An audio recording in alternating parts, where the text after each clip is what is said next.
La tumeur est à localiser selon l'étage. Pourquoi? Parce que j'ai pas détaillé, enfin j'ai détaillé, mais je pense qu'on n'aura pas le temps. Ça va conditionner totalement le traitement, qui va être une laryngectomie subtotale ou pas.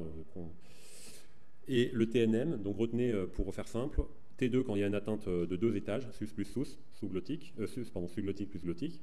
T3 quand il y a une atteinte en profondeur des espaces graisseux, d'accord? Et T4 quand il y a une atteinte du cartilage, mais une atteinte complète du cartilage ou des parties molles, c'est pour ça que l'IRM peut avoir un intérêt dans les T4. Après, je ne vais pas m'étendre, mais dans l'anatomie des voies aérodigestives, on est obligé de faire le drainage lymphatique. Alors, vous aurez les coupes, de toute façon, enfin, mes slides, vous les aurez. Ça, c'est 2 slides résumés qui vous indiquent les sites de Robbins. Vous savez que la discussion qu'on doit avoir avec le chirurgien, elle est dans la localisation des ganglions. En général, on utilise les sites de la dissection de Robbins. Et donc, il y a des repères à connaître, qui sont les étages sucioïdiens, sous-cricoïdiens. L'étage sucioïdien correspond en fait à la bifurcation des carotides. Au-dessus, on a les sites 1 et 2. Le site 1 et 2, ce qui sépare le site 1 et 2, c'est le bord postérieur de la glande sous-mandibulaire.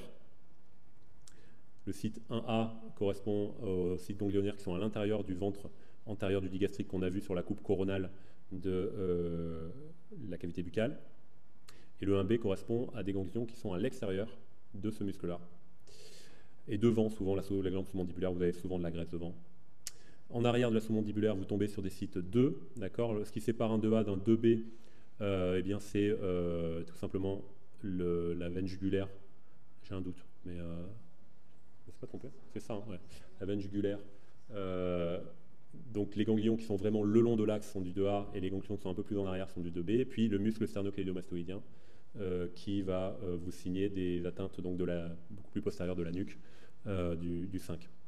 Voilà, bon, je ne m'étends pas. En fait, là, il y a une coupe à l'étage de l'os-hyoïde et puis une coupe à l'étage du cricoïde. Et avec ça, vous avez la totalité. Donc en fait, la différence qu'à l'étage du cricoïde, vous pouvez également retrouver ce qui correspond à du 6.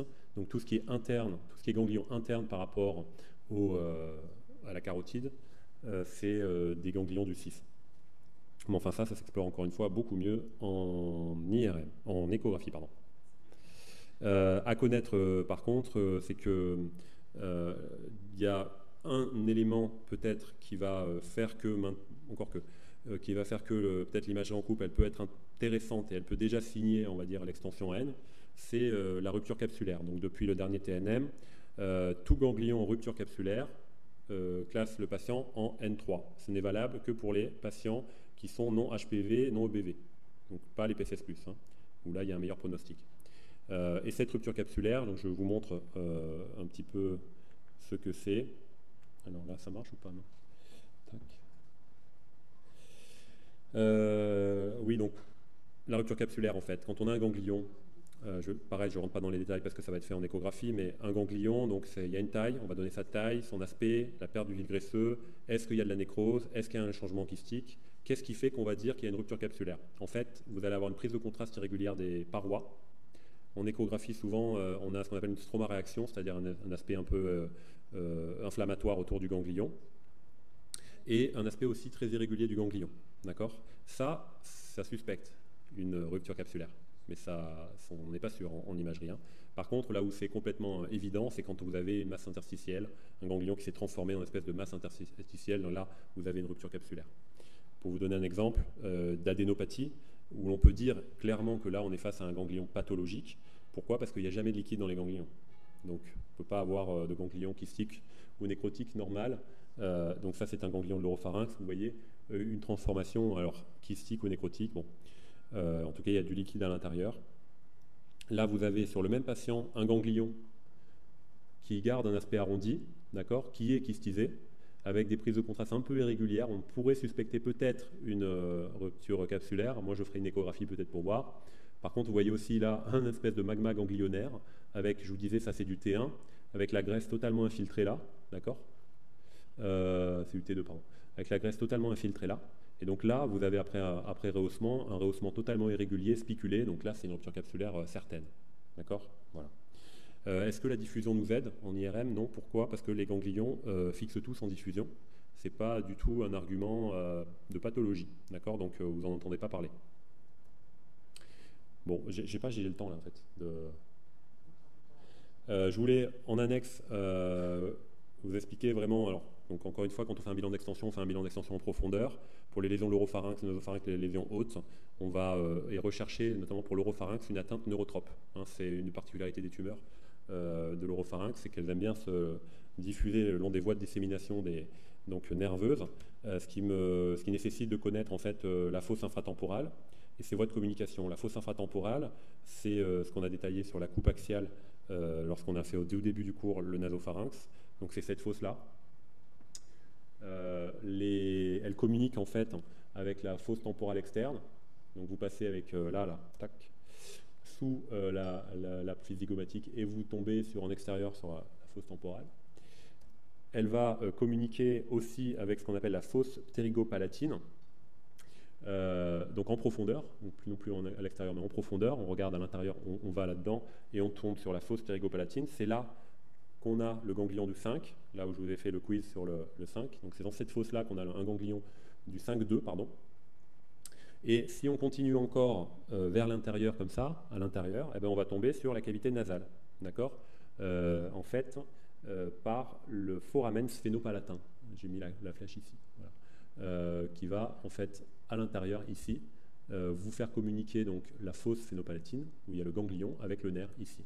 Retenez ça. Demain on aura, je crois, une session de cas cliniques. Vous verrez que c'est important de connaître ça. Autrement, il y a également une communication possible via les réseaux nerveux avec l'orbite avec l'orbite via le 5. Cette fois, c'est le 5,2 encore, et c'est dans la fosse, dans la fissure orbitaire inférieure. 5,2 dans la fissure orbitaire inférieure. Le 5,1, pour un petit rappel, donc le 5,1 il passe dans la fissure orbitaire supérieure, la rétro-optique. Ici, la fissure orbitaire inférieure, 5,2, d'accord. Ici, la fosse sphénopalatine que je vous ai détaillée, et en fait la communication par le canal avec la fosse nasale, d'accord. Voilà, ça c'était pour vous montrer. Alors là, c'est des coupes que j'ai choisies, mais c'est vrai que c'est pas forcément facile. Quand on fait un scanner en coupe, l'idéal c'est après d'essayer d'avoir en tête quelques coupes comme ça, en fait, qui vous permettent de retenir. Et après, grâce à ces coupes que vous avez en tête, vous arrivez à savoir où est-ce que vous êtes, quoi, parce que sinon, c'est vrai que c'est pas évident. Un point aussi sur les artefacts. Alors, artefacts, c'est important ça. En fait, en IAM, on a beaucoup d'artefacts. Alors qu'en scanner, on a moins d'artefacts. En IAM, on a des artefacts qui sont liés à la fois au bouger, des artefacts qui sont liés aux métaux, et des artefacts qui sont liés à la séquence. Et certaines séquences sont plus susceptibles aux artefacts. Ici, pour vous montrer en fait cette lésion de la langue, base de langue, du côté droit, avec, vous voyez, en fait, des artefacts qui sont contralatéraux, qui sont en rapport avec le matériel dentaire. Et ben, en fait, sur l'IRM, on voit bien la lésion. Sur un scanner, les artefacts métalliques sont encore plus forts. Là, c'est impossible de l'avoir. C'était pour vous illustrer que l'IRM est importante au niveau de la cavité buccale parce qu'on a un meilleur contraste. Et en fait, comme j'ai essayé de chercher des scanners sur la base que j'avais où il n'y avait pas de plombage, et j'en ai pas trouvé, quoi. J'en ai trouvé peut-être 5 sur tout le monde a toujours quelque chose au niveau de la mandibule. Et donc du coup, ça peut vraiment poser problème pour l'analyse. Ça, c'est un artefact qui est lié à la séquence de diffusion. Donc, en plus de ne pas être sensible à la séquence de diffusion, parce que ça c'est totalement normal, ce sont les amygdales qui sont en hypersignal en diffusion, elles peuvent vous créer des fausses images. Donc il y a ça, on va regarder à quoi ça peut correspondre, mais en fait il ne correspond à rien. Donc voilà, artefacts, c'est bien l'IRM, il y a aussi beaucoup d'artefacts. Séquence de diffusion, donc je vous ai dit, ça fixe les ganglions, c'est pas spécifique, tous les ganglions fixes. C'est bien pour regarder, ça vous indique, et ça fixe aussi toutes les régions hypercellulaires. Donc c'est pas vraiment idéal. Et puis voilà.